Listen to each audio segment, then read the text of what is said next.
नमस्कार दोस्तों, मैं नेहा सिंह आप सभी का स्वागत करती हूं आपके अपने चैनल में।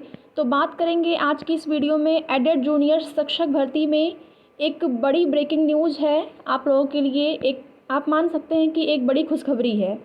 तो क्या सीटों की संख्या बढ़ेंगी, इसको लेकर आगे चर्चा करेंगे। साथ ही साथ विज्ञप्ति जारी होने की संभावना किस दिन है, इस बात पर भी चर्चा करेंगे। तो सीटों को बढ़ने को लेकर आप लोगों ने काफ़ी मेहनत की है और सही भी है, सीटें बढ़नी भी चाहिए क्योंकि अगर देखा जाए तो 45,000 प्लस अभ्यर्थी यहाँ पर पास हैं सहायक अध्यापक में अगर देखा जाए तो। लेकिन सीटों की संख्या उस हिसाब से अगर देखा जाए तो बहुत ही कम बताई गई है। जो जानकारी हमको मिली है उसके अनुसार केवल 15 यहाँ पर देखा जाए तो 1897, जिसमें कि सहायक अध्यापक और प्रधानाध्यापक दोनों को ही शामिल किया गया है। तो बहुत ही कम सीटों की संख्या है। आप लोगों ने कोशिश की है और लगता है कि आप लोगों की कोशिश रंग लाएगी और सीटों की संख्या बढ़ेगी। संभावना बहुत अधिक नज़र आ रही है इस बात की। तो सूत्रों के मुताबिक एक महत्वपूर्ण खबर मिली है आप लोगों के लिए। सोशल मीडिया पे ये चीज़ें वायरल हो रही हैं कि जो रिक्त सीटों का डेटा था, प्रारंभ में तो यही हमें पता था कि रिक्त सीटों का डेटा जो है भेज दिया गया है, लेकिन अभी एक बात सामने निकल कर आ रही है जिसमें कि यह स्पष्ट हो रहा है कि सीटों की संख्या पहले भेजी गई थी लेकिन कम थी। और आप लोग जो मांग कर रहे हैं सीटों की संख्या बढ़ाने को लेकर, उसके विषय में वहाँ पर ये बताया गया है कि सीटों की संख्या को बढ़ाने की बात चल रही है और सीटों की संख्या बढ़ाने की उम्मीद बहुत ज़्यादा यहाँ पर नज़र आ रही है अगर देखें तो। और अनुमान लगाया जा रहा है कि सीटों की संख्या बढ़ेगी।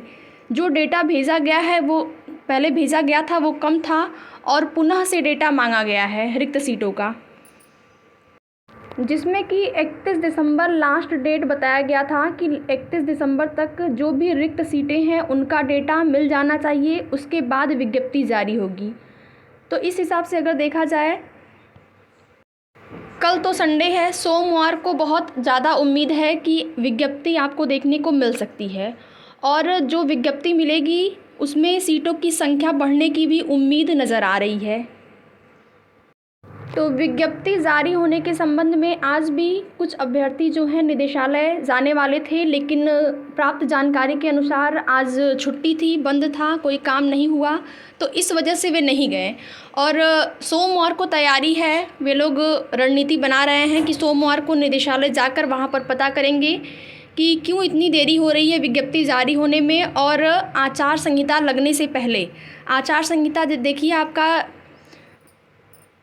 जनवरी के फर्स्ट वीक के बाद कभी भी आचार संहिता लग सकती है, तो उससे पहले पहले विज्ञप्ति जारी हो, इसके लिए हम सभी को कोशिश करना है। और इस वजह से निदेशालय जाएंगे, कुछ अभ्यर्थी पता करेंगे, तो आप लोगों को सोमवार को हो सकता है कोई न कोई विज्ञप्ति या नोटिफिकेशन देखने को मिल सकता है। इसके संबंध में थोड़ा सा आप लोगों को वेट और करना है। तो प्राप्त जानकारी के अनुसार जो रिक्त सीटों का डेटा पुनः मांगा गया है, उससे यह अनुमान लगाया जा रहा है, ये चीज़ें ऑफिशियली तो नहीं है लेकिन अनुमान लगाया जा रहा है कि सीटों की संख्या जो है बढ़ेगी। बहुत ज़्यादा उम्मीद लग रही है सीटों की संख्या को बढ़ने को लेकर। और अगर सीटों की संख्या बढ़ती है तो यहाँ अधिक से अधिक संख्या में जो कम गुणांक वाले अभ्यर्थी हैं उनका भी चयन सुनिश्चित हो जाएगा, क्योंकि 90-97 पास करना कोई आसान नहीं है। जो भी अभ्यर्थी 90-97 पास किए हैं उन्होंने भी काफ़ी मेहनत की है। तो उम्मीद है कि अधिक से अधिक सीटें यहाँ पर मिलें और अधिक से अधिक सीटों पर चयन जो है अधिक से अधिक अभ्यर्थियों का सुनिश्चित हो सके। इसके लिए कोशिश की जा रही है और लगातार कोशिश की जा रही है अभ्यर्थियों के माध्यम से। सोशल मीडिया पर, ट्विटर, जैसे भी हो सकता है वे कोशिश कर रहे हैं। साथ ही साथ उन्होंने फ़ोन कॉल्स करके वहाँ से पता लगाया कि सीटों की संख्या क्या बढ़ने की उम्मीद है। तो सोमवार को आपको कोई न कोई खुशखबरी ज़रूर देखने को मिल सकती है इसके विषय में, क्योंकि सूत्रों के मुताबिक 31 जनवरी को डेटा जो है भेज गया होगा अब तक रिक्त सीटों का, जो कि पुनः मांगा गया था। तो उसके बाद आगे कोई न कोई प्रक्रिया, कल तो है कल संडे है तो कल बहुत कम उम्मीद है, लेकिन सोमवार को आप मान के चलिए बहुत ज़्यादा उम्मीद नज़र आ रही है। तो आप लोग उम्मीद बनाए रखें। साथ ही साथ अपने डॉक्यूमेंट्स पे भी ध्यान रखिए, जिनका गुणांक यहाँ पर अगर सीटों की संख्या बढ़ती है तो 71-72 वाले जो सामान्य श्रेणी के अभ्यर्थी होंगे उनका भी चयन हो सकता है अगर सीटों की संख्या बढ़ती है तो। और मैथ साइंस में बात करें तो थोड़ा सा पेपर का लेवल अच्छा था, तो हो सकता है मैथ साइंस में गुणांक थोड़ा कम रहे लैंग्वेज वाले विषय की तुलना में। तो यहाँ पर आप लोग अपने डॉक्यूमेंट्स को तैयार रखें। जो भी आप लोगों के मूल अंक पत्र, मूल प्रमाण पत्र हैं, उनको तो कम से कम आप व्यवस्थित कर लीजिए, क्योंकि उसके बाद जब विज्ञप्ति आएगी तो उसके बाद जो और भी चीज़ें होंगी उनको आप तैयार करेंगे।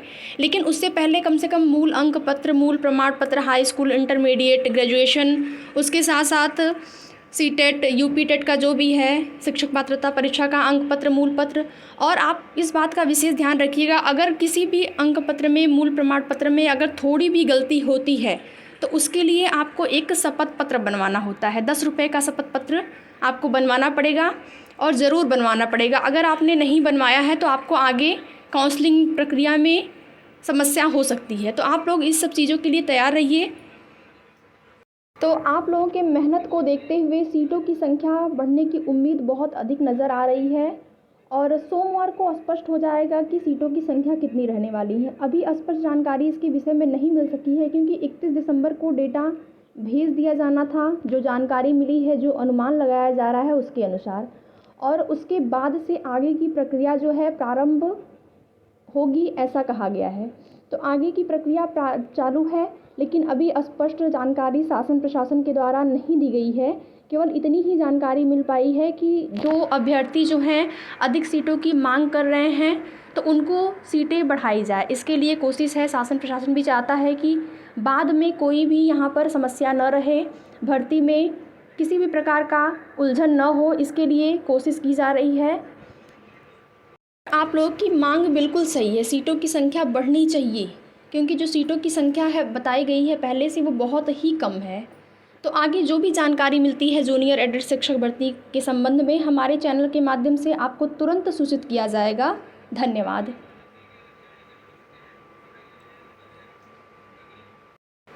तो जो भी अभ्यर्थी चैनल पर नए हैं, प्लीज़ चैनल को सब्सक्राइब कर लें और वीडियो को लाइक और शेयर भी करें।